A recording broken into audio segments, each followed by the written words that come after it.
The big story politically continues to be Rahul Gandhi's interrogation by the Enforcement Directorate.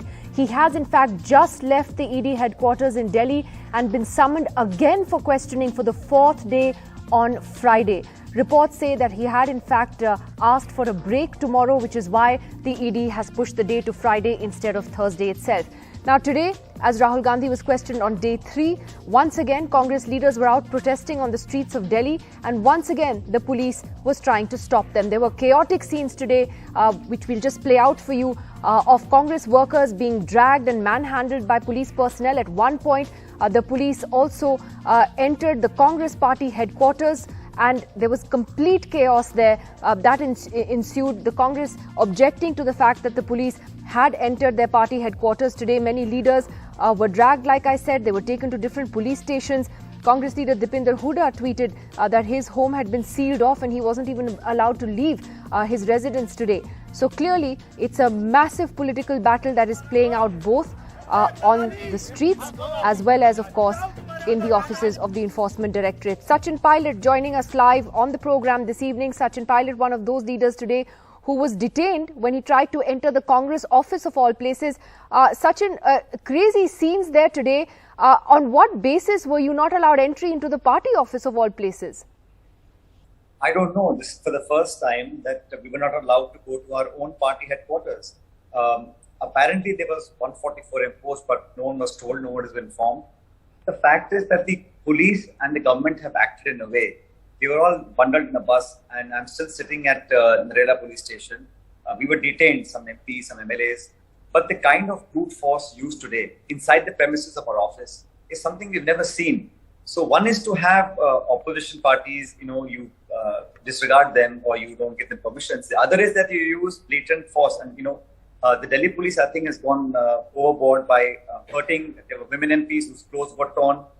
So I don't think this is a healthy sign for democracy. And we as a political party are within our rights to oppose what we think is undue influence on agencies to rake up issues, to tarnish the image of our leadership in the Congress.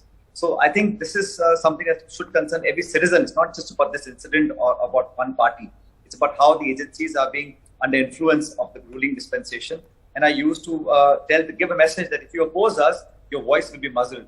And no matter who you are, you will be taken to task, and the full wrath of the government of India will fall upon you. So you're still at the police station. You're still you're technically still detained while you're speaking to us. Well, they've been very gracious by allowing me to use my phone, but I'm still at the police station, yes. And any idea when you'll go home? Because Rahul Gandhi's left the ED now, so maybe now they'll let you all go home. I don't know. We don't get told very much. We just put in a bus and unknown destination, finally reached Narela, which is some border police station near Haryana. But we are here, and I see the thing is, today when the police entered the premises of the Congress party, it kind of crossed a Rubicon, because this has not been, something that's never happened before. And you can oppose a party, you can disagree, and we want a healthy debate. We were asking for a Gandhian non-violent satyagraha, peaceful march, which was denied. People are detained, people under house arrest, brutalized, senior people in the Congress party. They were physically assaulted, women MP whose clothes were torn. A youth Congress president was kicked in the video footage that we have all seen. So this sort of a behavior on leadership, people who are elected, MLAs, MPs, ministers, responsible people being treated that way is not nice. And I think violence, of course, I believe no one should take law into their own hands. But the same rule must apply to the police and the government also. They must act with sincerity and transparency. Sachin, what do you all make of the fact that Rahul Gandhi has now been summoned for the fourth day? I mean, we've seen opposition leaders being summoned by the ED from time to time, and it's maybe a day, a couple of days, but now this is going to be day 4 on Friday. What do you make of that?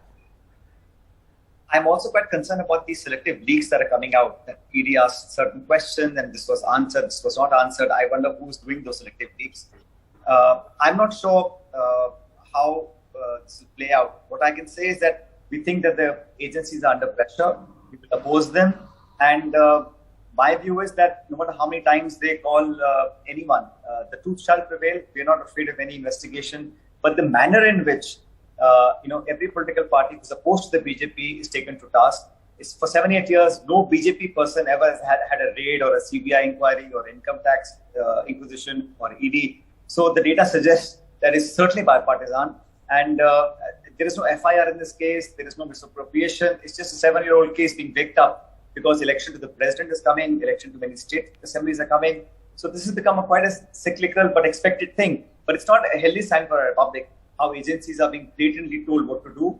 And we as the Congress Party will continue to say our piece. We will not bow down. We'll act peacefully, but make sure our voice is heard. In a way, has this re-energized the party? Which has been struggling with all kinds of issues? Has this kind of rallied everyone around? I think we've all been united, but this is far more important than one incident, one leader, and one party. India is a very strong country. 75 years of all our collective efforts have made our institutions strong. If the institutions become weak and they bow down to political pressure, it's not a healthy sign for the future of our democracy. So the party is united. We're all on the street, and I believe anyone who has had any violence that has taken place, I don't approve of that. I don't approve of the foul language that may have been spoken. But the Delhi police and the brutality that it is unleashed on the leadership of the Congress Party certainly must be taken to task, and there must be answers sought from people who have allowed this to happen, and action must be taken. This is criminal trespassing. You can't enter a party office, have a lathi charge, pick up people, beat up journalists, beat up our leadership. That's something that the whole world is watching, and it makes me very sad when I think that this is happening in the national capital. Well, let's hope you get out of detention as well soon. Sachin Pilot, thanks very much for joining us there. Sachin Pilot talking to us from a police station in Delhi, where he's been detained now all day while he was trying to enter the party office. He still doesn't know why that was the case.